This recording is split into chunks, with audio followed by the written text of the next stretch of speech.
Guys, চলে আসলাম Jagati railway station, Kushtia. এটি বাংলাদেশের সবথেকে পুরনো ও প্রথম রেলওয়ে স্টেশন, যা 1862 সালে ব্রিটিশরা তৈরি করেছিল। সর্বপ্রথম এই স্টেশনটি তৈরি হয়।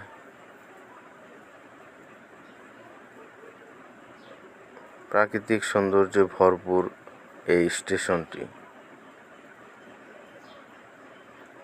অসাধারণ দৃশ্য।